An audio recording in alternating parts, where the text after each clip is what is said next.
नमस्कार। आकाशवाणी जयपुर अजमेर से प्रस्तुत हैं प्रादेशिक समाचार।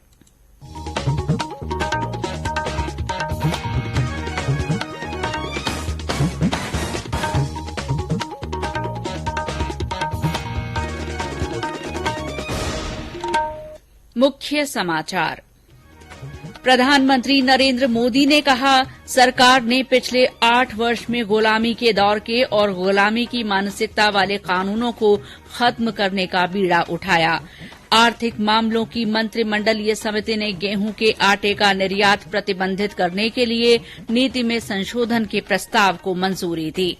मुख्यमंत्री अशोक गहलोत ने बूंदी, कोटा और बारां के बाढ़ प्रभावित क्षेत्रों का हवाई सर्वेक्षण किया। कहा, फसलों में नुकसान का सर्वे कराकर किसानों की हर संभव मदद। राष्ट्रीय अनुसूचित जाति आयोग ने प्रदेश में अनुसूचित जाति अत्याचार निवारण अधिनियम को प्रभावी रूप से लागू नहीं करने पर असंतोष जताया। और प्रदेश के सरकारी विश्वविद्यालयों और कॉलेजों में छात्र संघ चुनाव कल।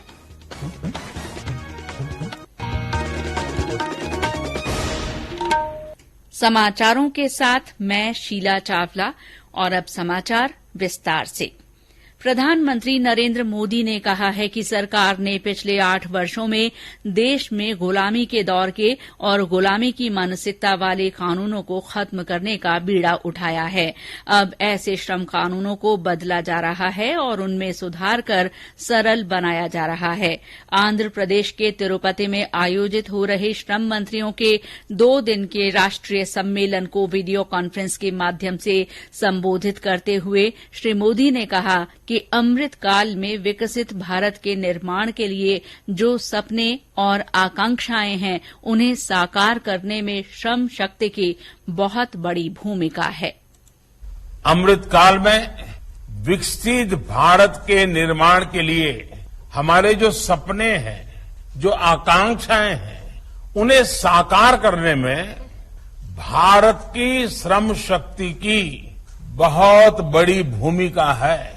इसी सोच के साथ देश संगठित और असंगठित क्षेत्र में काम करने वाले करोड़ों श्रमिक साथियों के लिए निरंतर काम कर रहा है।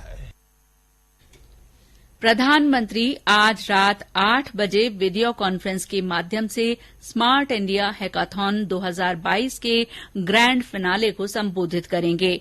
देश में खासकर युवाओं में नवाचार की भावना को बढ़ावा देने के लिए प्रधानमंत्री का निरंतर प्रयास रहा है। इसको ध्यान में रखते हुए स्मार्ट इंडिया हैकाथॉन की शुरूआत 2017 में की गई थी। विद्यार्थियों को समाज, संगठनों और सरकार की गंभीर समस्याओं को हल करने के मंच प्रदान करने के लिए स्मार्ट इंडिया हैकाथॉन एक राष्ट्रव्यापी पहल है।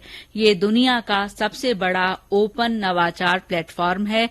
इसका उद्देश्य विद्यार्थियों के बीच उत्पाद, नवाचार, समस्या समाधान और आउट ऑफ द बॉक्स सोच को विकसित करना है।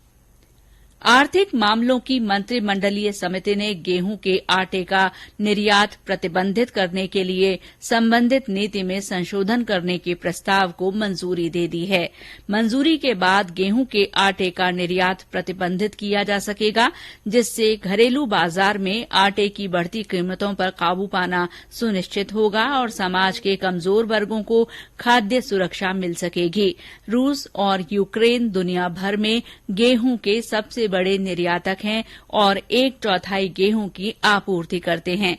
दोनों के बीच संघर्ष से गेहूं की आपूर्ति पर असर पड़ा है और अंतर्राष्ट्रीय बाजार में भारतीय गेहूं की मांग में बढ़ोतरी हुई है। इसके परिणाम स्वरूप घरेलू बाजार में गेहूं की कीमतों में तेजी आई है। ये समाचार आकाशवाणी जयपुर अजमेर से प्रसारित किए जा रहे हैं।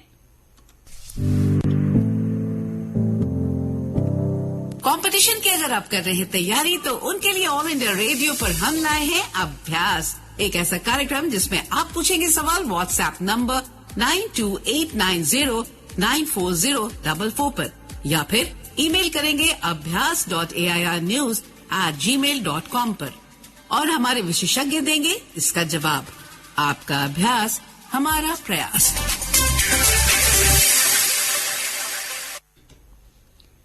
मुख्यमंत्री अशोक गहलोत ने आज बूंदी, कोटा और बारां के बाढ़ प्रभावित क्षेत्रों का हवाई सर्वेक्षण किया। मुख्यमंत्री ने कोटा जिले के इटावा, खातोली और अनेक गांवों में बाढ़ की स्थिति का जायजा लिया। उन्होंने नयापुरा स्थित मॉन्टेसरी स्कूल में बाढ़ प्रभावितों के लिए बनाए गए आश्रय स्थल का दौरा किया। श्री गहलोत ने बाढ़ प्रभावितों से हालचाल जाना और लोगों से खाने पीने समेत अन्य व्यवस्थाओं के बारे में जानकारी ली। श्री गहलोत ने पीड़ितों से नुकसान के बारे में पूछा और अधिकारियों को सभी आवश्यक व्यवस्था सुनिश्चित करने के निर्देश दिए। मीडिया से बातचीत में मुख्यमंत्री ने कहा कि जगह जगह पानी भरा हुआ है और कई गांव डूबे हुए हैं। उन्होंने कहा कि फसलों में नुकसान का सर्वे कराकर किसानों की हर संभव मदद की जाएगी। हमने कहा है जिला प्रशासन को भी कि वो माकूल इंतजाम करे, मकानों में सर्वे करने का काम भी करे, क्योंकि यहाँ जो विस्थापित आए हैं वो बाढ़ पीड़ित हैं, तो उनके मकान ढह गए, कर गए, बहुत ही शिकायत कर रहे थे।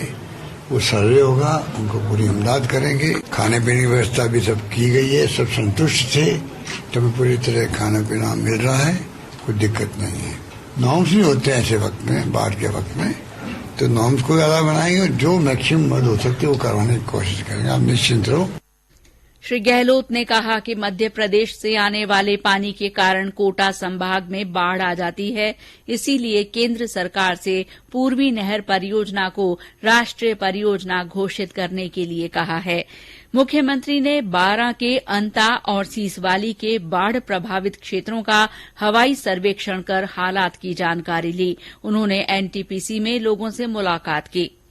पूर्व मुख्यमंत्री वसुंधरा राजे ने कल कोटा, बारां, झालावाड़ और टोंक जिले के बाढ़ प्रभावित क्षेत्रों का दौरा किया था।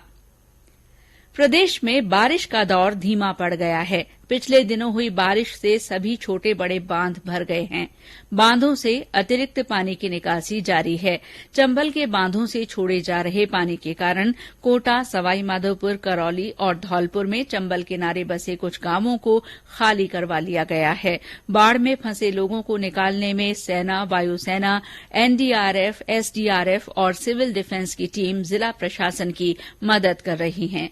इस बार प्रदेश में रिकॉर्ड तोड़ बारिश हुई है। पूरे बरसाती सीजन में 428.65 मिलीमीटर बारिश की तुलना में इस साल अब तक 582.74 मिलीमीटर बारिश हो चुकी है। मौसम विभाग के अनुसार अगले 4-5 दिन प्रदेश में भारी बारिश की संभावना नहीं है। केवल कुछ स्थानों पर हल्की से मध्यम बारिश हो सकती है। टोंक के बीसलपुर बांध का जलस्तर लगातार बढ़ रहा है। आज शाम 4 बजे जलस्तर 315.42 आरएल मीटर पर पहुंच गया। 1996 में बांध बनने के बाद से 5 बार इसके गेट खोले जा चुके हैं। अब छठी बार बांध के गेट खोलने की तैयारी है। राष्ट्रीय अनुसूचित जाति आयोग ने प्रदेश में अनुसूचित जाति कल्याण की विभिन्न योजनाओं और अनुसूचित जाति अत्याचार निवारण अधिनियम को प्रभावी रूप से लागू नहीं करने पर असंतोष जताया है। आयोग के अध्यक्ष विजय सांपला ने आज जयपुर में पत्रकार वार्ता में बताया कि 2 दिन के जयपुर दौरे के तहत उन्होंने अधिकारियों के साथ केंद्र और राज्य सरकार की विभिन्न योजनाओं की समीक्षा की। श्री सांपला ने कहा कि आयोग ने आज मुख्य सचिव और पुलिस महानिदेशक तथा सरकार के अन्य वरिष्ठ अधिकारियों के साथ अनुसूचित जाति के लोगों के साथ अत्याचार से जुड़े मामलों पर भी विस्तार से चर्चा की। उन्होंने बताया कि कई जगह कमियां हैं और अधिकारियों ने भरोसा दिलाया है कि 3 महीने में सभी कमियों को सुधार लिया जाएगा। श्री सांपला ने कहा कि टीएसपी क्षेत्र में अनुसूचित जनजाति को कम आरक्षण दिया जाना नियम विरुद्ध है और राज्य सरकार को इस बारे में तुरंत कदम उठाना चाहिए। कि राजस्थान में कुछ ट्राइबल एरिया हैं जहां पर अनुसूचित जाति की रिजर्वेशन पूरी तरह से लागू नहीं की जाती और वो भी बात जब आई तो उन्होंने यही कहा कि ये ट्राइबल एरिया है, मगर ये क्योंकि रिजर्वेशन एक्ट जो है स्टेट का बना हुआ है और ये स्टेट का एक्ट बनने होने के कारण ये पूरे स्टेट में लागू होता है। किसी जिले में या किसी जिलों के लिए अलग से कोई एक्ट नहीं बना है। जालौर के सुराणा गांव में एक अध्यापक की पिटाई से अनुसूचित जाति के एक छात्र की इलाज के दौरान मौत के संबंध में पूछे गए एक सवाल पर श्री सांपला ने कहा कि आयोग ने इस मामले में कड़ी कार्रवाई के निर्देश दिए हैं। आयोग ने राज्य सरकार को सभी स्कूलों के लिए एक एडवाइजरी भी जारी की है, जिसमें अध्यापकों को प्रशिक्षण और अन्य सुझाव दिए गए हैं।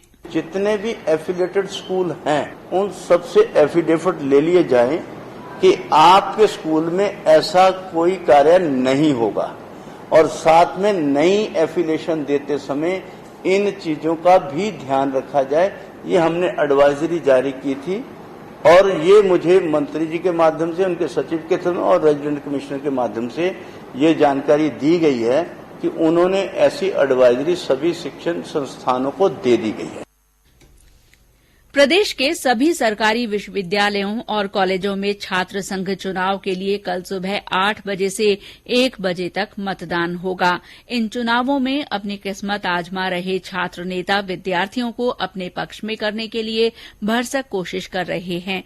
राजस्थान विश्वविद्यालय में एपेक्स अध्यक्ष पद के लिए 6 प्रत्याशी, उपाध्यक्ष पद के लिए 6, महासचिव पद के लिए 9 तथा संयुक्त सचिव के लिए 2 प्रत्याशी चुनाव मैदान में हैं। राजस्थान विश्वविद्यालय जयपुर और जय नारायण व्यास विश्वविद्यालय जोधपुर में एबीवीपी, एनएसयूआई और निर्दलीय उम्मीदवारों के बीच बहुकोणीय मुकाबला है। अजमेर के महर्षि दयानंद सरस्वती विश्वविद्यालय और उदयपुर के मोहनलाल सुखाड़िया विश्वविद्यालय में एबीवीपी और एनएसयूआई के बीच मुकाबला है। मतगणना 27 अगस्त को सुबह 10 बजे से होगी।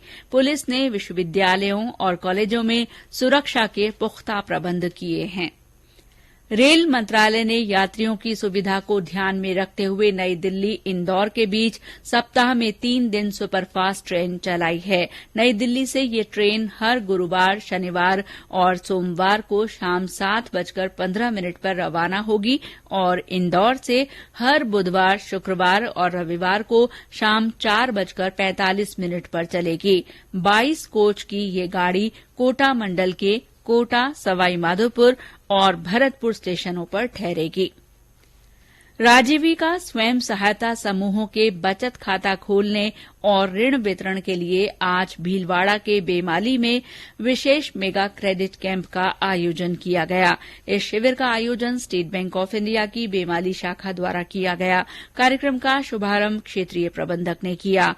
ब्लॉक परियोजना प्रबंधक हरलाल बलाई ने बताया कि बेमाली शाखा से 31 महिला समूहों और पंचायत समिति के 11 समूहों की कुल 500 महिलाओं को 2,52 लाख रुपए की ऋण राशि वितरित की जाएगी। बूंदी में राजीविका द्वारा संचालित 8 स्वयं समूहों की 30 महिला सदस्यों को बकरी पालने का 15 दिन का प्रशिक्षण दिया जा रहा है। मोहनपुरा गांव में आयोजित इस प्रशिक्षण कार्यक्रम में महिला समूहों को ऋण लेने की पूरी प्रक्रिया और समय पर ऋण अदायगी के फायदों के बारे में बताया गया। राष्ट्रीय कृषि और ग्रामीण विकास बैंक नाबार्ड द्वारा प्रायोजित इस प्रशिक्षण का आयोजन संजीवनी मानव कल्याण और सेवा संस्थान द्वारा सूक्ष्म उद्यम विकास कार्यक्रम के अंतर्गत किया जा रहा है। और अंत में मुख्य समाचार एक बार फिर। प्रधानमंत्री नरेंद्र मोदी ने कहा है कि सरकार ने पिछले 8 वर्ष में गुलामी के दौर के और गुलामी की मानसिकता वाले कानूनों को खत्म करने का बीड़ा उठाया है। आर्थिक मामलों की मंत्रिमंडलीय समिति ने गेहूं के आटे का निर्यात प्रतिबंधित करने के लिए नीति में संशोधन के प्रस्ताव को मंजूरी दे दी है।